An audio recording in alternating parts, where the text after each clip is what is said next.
what we're going to do is review the next module of smart remarketing. So similar to smart pop offerings, smart remarketing kind of inside outs the way that you remarket to your customers. And so why is that important? It's important because when you're spending remarketing dollars, the last thing you want to do is spend all these dollars to just kind of retarget everyone with advertisement, whether it be Google PPC or Facebook or Instagram PPC.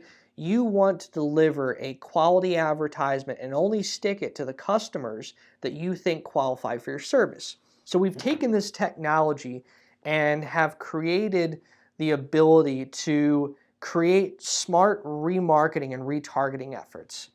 So what you're going to see here is very similar again to the pop offering, where I'm going to just make an example. So let's just say we create an AdWords campaign and we put the AdWords code up here. And if you need to tie a conversion code to it, we can put it here, and you can make it only load on potentially the contact page, right? It only converts if they get to the contact page to do on-load conversion. So you can enable it. You can say if the default AdWords, if this is not met, revert to the default. So down here, you're going to notice the defaults, Google AdWords default code, and then below would be potentially our Google AdWords default conversion code. And if you do conversion tracking, you would put the page here. And this is comma separated, so you can add multiple pages. And then if you need to embed it for a particular button or for a particular transaction, if you do e-commerce. And then again, if you do have a default Google Pixel code for Instagram or Facebook ads, you would put that default pixel code there.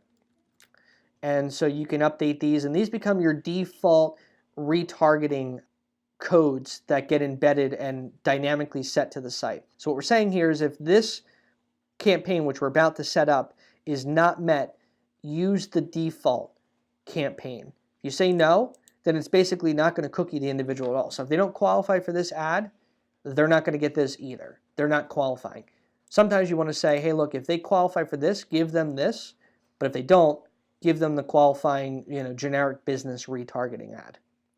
Again, you can set an expiration, so you can say today it's good till 1:45 p.m.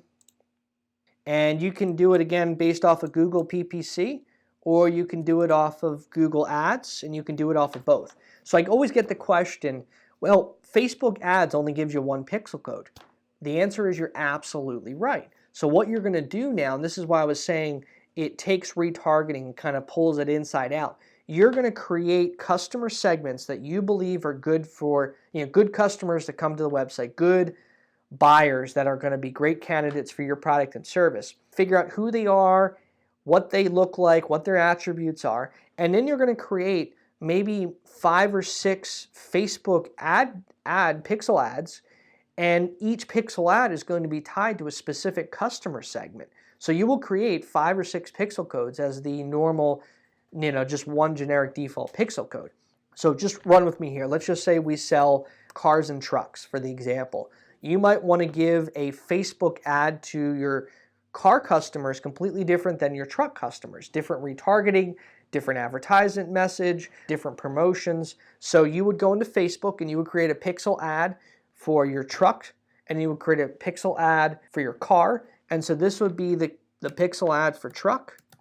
Or if you're going through and you're going to make one for car, we're going to type in car, and that's going to be the code that's going to be deployed for any individuals that meet this criteria. When I say this criteria, now you get to, and you'll notice again, very similar to the smart pop-up, set your delivery parameters. So I only want to release a Facebook, Instagram retargeting cookie or Google PPC cookie if it's a phone user visiting the Corvette page. They had to have visited at least once or maybe twice. You set the hours, set the internet speed, set them to be related, have social media accounts that they have to be logged into. So if it doesn't matter about the social media accounts, doesn't matter. Maybe you want to cross campaign this with Facebook. So if you're going to retarget them on Facebook, you want to make sure they have a Facebook account. Of course, they're going to have a Facebook account if they saw it with a Facebook retargeting campaign, but maybe you want to cross-reference it and see if they have a LinkedIn account. And then go over here and you can set it to be parameters based off of the location's weather. So you can put, you know, you can put the parameters of Philadelphia in here.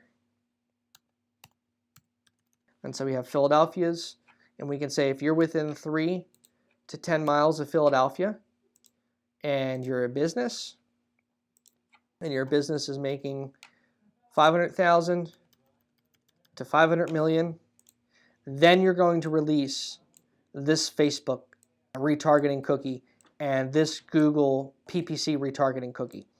And if you want to tailor it to residential, you can kind of vice versa. You can set min and max property value, which are optional. Again, the revenue is optional.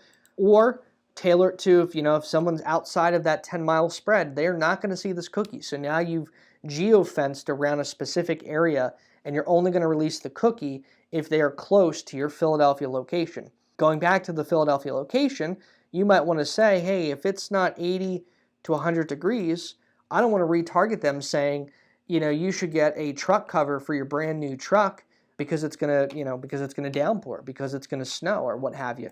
Or you can tailor it to the user's location. So not based off of the geofence, but based off of where that user is right now. This criteria has to be met or the retargeting cookie is not going to be released.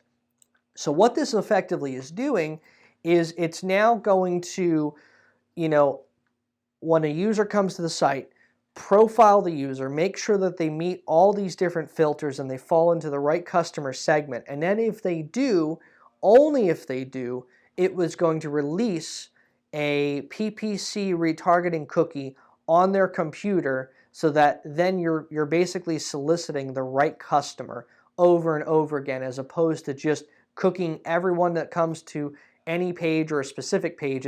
It's honed in specifically to a customer segment you want. And specifically, if you work with an advertising agency who does do your SEO and does do your PPC and you're trying to go after a specific customer, you can create a specific advertisement. For example, Merck, and when we go and we type in Merck and get the IP address for Merck,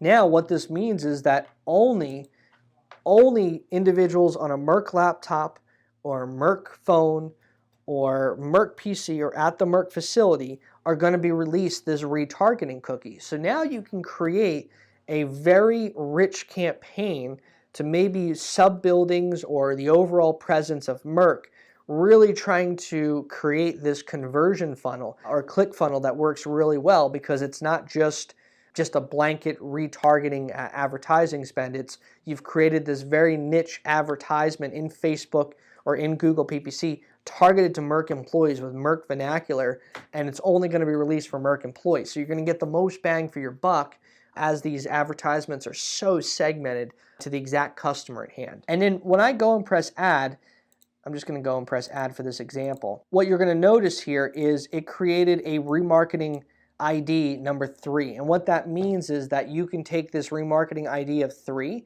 and you can go back to the Marketing Opportunities tab, as you saw before, and filter by remarketing ID number 3. And it's going to show you every opportunity that saw the remarketing ID number 3. So now for the first time ever, instead of just creating a blanket retargeting ad, you've created a very specific business retargeting ad or customer retargeting ad. And then you can then peel back the curtain and say, okay, here's the half a dozen people or the employees that saw that specific remarketing advertisement. And now you can put a face to the actual dollar remarketing spend. Not just 17 people saw the remarketing.